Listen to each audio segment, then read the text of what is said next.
If you recall, in the last movie you created a series of controllers for the spine.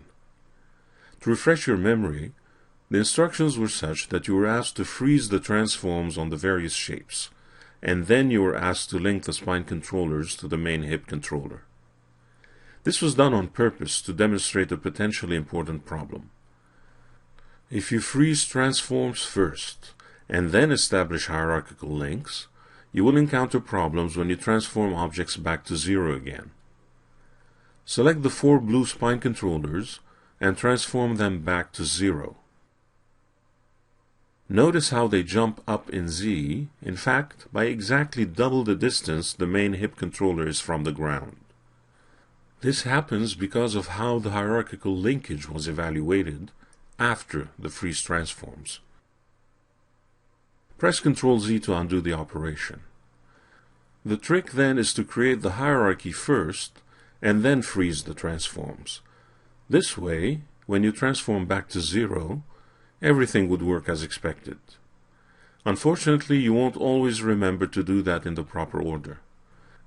In some cases, as it is at this point, you can make the necessary corrections. This means that after ensuring the hierarchical links are in place, you can freeze the transforms one more time. This ensures freeze transforms is evaluated on an already established hierarchy.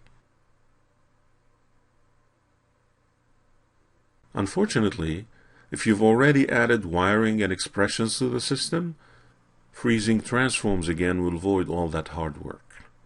In that case, you may want to consider position constraints. Let's simulate the problem one more time.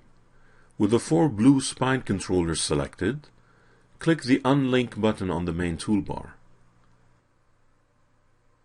Freeze the transforms again,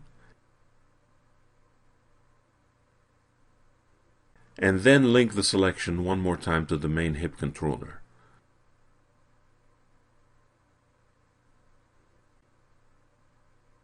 Now we're back to square one, with the problem shown earlier. Let's imagine you've already made a fair share of work on this, and that you don't want to lose it by using freeze transforms again. In that case, unlink the selection, and then use Position Constraint to constrain the selection to the main hip controller. This relocates some of the controllers. You just have to select them individually and adjust their offset status in the motion panel. You certainly need to relocate the neck and the head shapes, but the hip and spine-based shapes are already in the right place. Mind you, it won't hurt to retain their original offset either.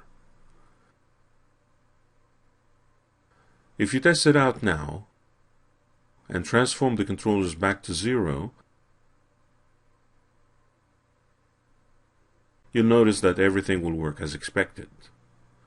In the next movie, you start rigging the spine.